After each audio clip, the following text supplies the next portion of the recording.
इस समय मालदीव को बाइकआउट करने की चर्चा चल रही है सोशल मीडिया पे। बहुत सारे लोग कह रहे हैं कि मालदीव नहीं जाएंगे, अब भविष्य में नहीं जाएंगे।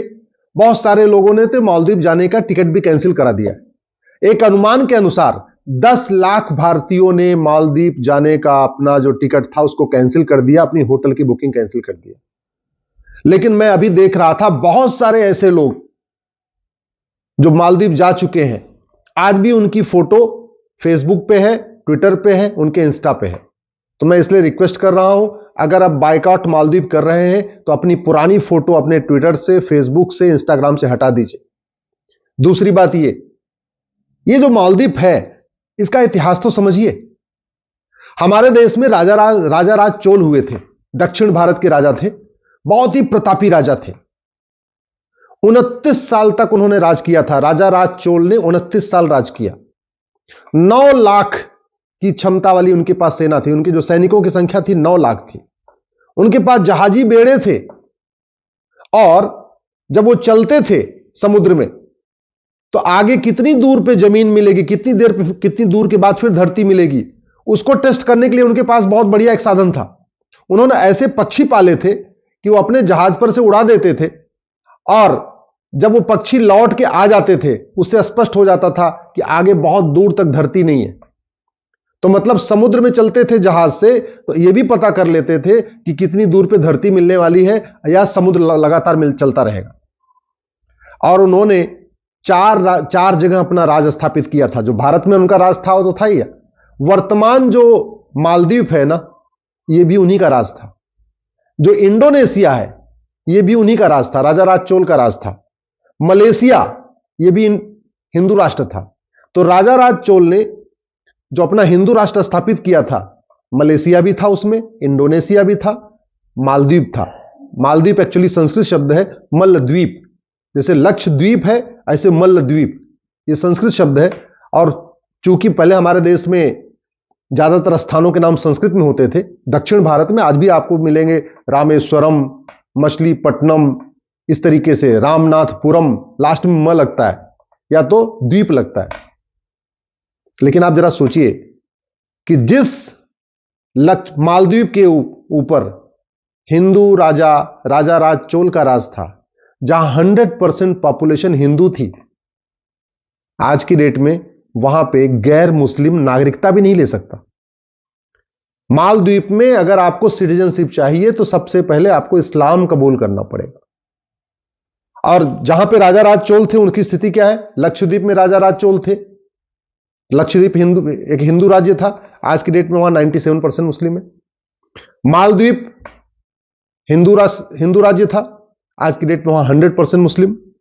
मलेशिया हिंदू राज्य था, आज की डेट में 70% मुस्लिम। इंडोनेशिया हिंदू राष्ट्र था, आज की डेट में वहां 90% मुस्लिम। ये तो हो गए मुस्लिम। और जो हिंदू राष्ट्र था वहां हिंदुओं की संख्या, लक्षद्वीप हिंदू राज्य, आज की डेट में वहां हिंदू केवल 2%। मालदीव हिंदू राज्य, हिंदू 0, एक भी नहीं, क्योंकि नागरिकता ही नहीं मिलेगी ना। मलेशिया हिंदू राज्य, हिंदू 1%। इंडोनेशिया हिंदू राज्य, हिंदू केवल 2%। आप खुद सोच सकते हैं कि इतने जल्दी पूरी की पूरी डेमोग्राफी बदल चुकी है। ये मैंने मलेशिया, इंडोनेशिया, मालदीव, लक्षद्वीप का इतिहास इसलिए बताया कि एक समय में ये हिंदू राज्य थे और ये चारों के चारों राजा राज चोल, जो चोल डायनेस्टी है, जो चोल साम्राज्य था, उसके अंतर्गत आते थे। राजा राज चोल बहुत ही प्रतापी थे। बहुत उन्होंने कुएं बनवाए, स्कूल बनवाए, कॉलेज बनवाए, बहुत धर्मशालाएं बनवाई।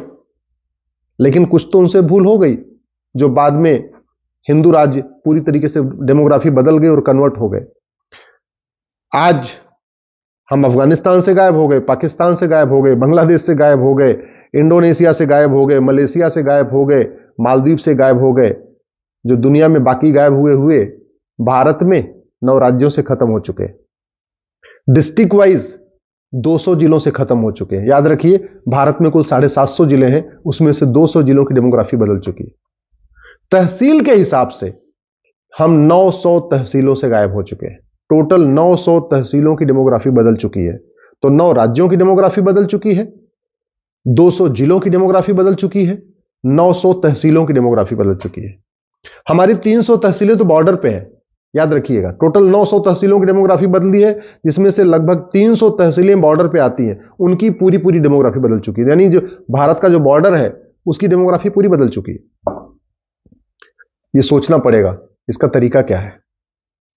क्या गांधीवाद की बात करने से, अंबेडकरवाद की बात करने से, समाजवाद की बात करने से भारत की डेमोग्राफी बच पाएगी क्या?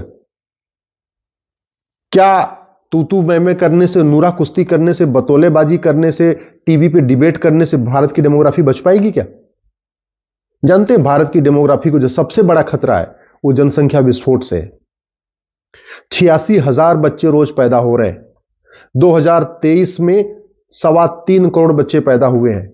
इसमें से 1 करोड़ से ज्यादा बच्चे अवांछित हैं। अवांछित का मतलब या तो वो तीसरी संतान है, या चौथी संतान है, या 5वीं औलाद है, या 6वीं औलाद है, या 8वीं औलाद है, या 12वीं औलाद है, या 16वीं औलाद है। जरूरत क्या है? वास्तव में अगर हम भारत की डेमोग्राफी बचाना चाहते हैं, भारत की डेमोग्राफी जो इतनी बदल गई वो तो बदल गई, लेकिन कम से कम आगे ना बदले उसको रोकना चाहते हैं तो तत्काल जनसंख्या नियंत्रण कानून बनाना पड़ेगा। 3.25 करोड़ में से 1/3 यानी 1 करोड़ से ज्यादा बच्चे अवांछित हैं। अब उनकी भोजन की व्यवस्था, उनके कपड़े की व्यवस्था, उनके मकान की व्यवस्था, उनके लिए हॉस्पिटल की व्यवस्था, ये सारा बर्डन किसके ऊपर आएगा? टैक्स पेयर के ऊपर आएगा। जो इनकम टैक्स देते हैं, टीडीएस देते हैं, वैट देते हैं, जीएसटी देते हैं, सारा का सारा खर्चा उन्हीं के पास आए, उन्हीं के ऊपर आने वाला है, सारा बर्डन उन्हीं के ऊपर आने वाला है। दूसरा जो डेमोग्राफी हमारी बदल रही है वो है घुसपैठ के कारण। 2017 में मैंने पीएल फाइल किया था, उस समय 5 करोड़ घुसपैठिए थे। अभी 2024 में ये 5.5 करोड़ हो चुके हैं। ऑस्ट्रेलिया की जनसंख्या 2 करोड़ है और हमारे देश में 5.5 करोड़ घुसपैठिए रहते हैं, यानी लगभग ऑस्ट्रेलिया के 3 गुना भारत में घुसपैठिए रहते हैं। कनाडा की जनसंख्या 4 करोड़ है और भारत में 5.5 करोड़ घुसपैठिए रहते हैं। और ये क्यों रहते हैं? ये घुसपैठिए अमेरिका तो नहीं जाते, चीन तो नहीं जाते, बाकी छोड़ो, दुबई नहीं जाते घुसपैठिए, अरब नहीं जाते। ये घुसपैठिए भारत ही क्यों आते हैं? पाकिस्तान भी नहीं जाते, अफगानिस्तान नहीं जाते, लंका नहीं जाते, भूटान नहीं जाते, भारत ही क्यों आते हैं? केवल प्लान्ड वे में घुसपैठियों को यहां बसाया जा रहा है डेमोग्राफी बदलने के लिए। और घुसपैठिए इसलिए आ रहे हैं क्योंकि घुसपैठियों की 100% प्रॉपर्टी जब्त करने, घुसपैठियों की नागरिकता खत्म करने, घुसपैठियों को 10 से 20 साल सजा देने के लिए हमारे पास कानून नहीं है। जनसंख्या विस्फोट इसलिए हो रहा है क्योंकि जनसंख्या के नियंत्रण के लिए हमारे पास कठोर कानून नहीं है। एक कानून बन जाए कि जो 2 से ज्यादा बच्चा पैदा करेगा उसकी सिटीजनशिप भी खत्म होगी, 100% प्रॉपर्टी भी जब्त होगी, उसकी नागरिकता खत्म हो जाएगी, और हम चौथा 5वां बच्चा पैदा करेगा तो हम 10 साल के लिए जेल में डाल देंगे। मैं गारंटी के साथ कहता हूं जनसंख्या नियंत्रण हो जाएगा। तीसरा, जनसंख्या नियंत्रण कानून बनाना पड़ेगा, घुसपैठ नियंत्रण कानून बनाना पड़ेगा। और तीसरा जो डेमोग्राफी बदल रही है वो धर्मांतरण के कारण।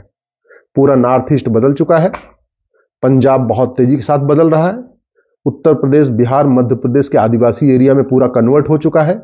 लोगों को पता नहीं है, वो तो रिजर्वेशन के फायदे के कारण लोग बता नहीं रहे हैं या और चीजों के कारण बता नहीं रहे, अंदर अंदर सब कन्वर्ट हो चुके हैं।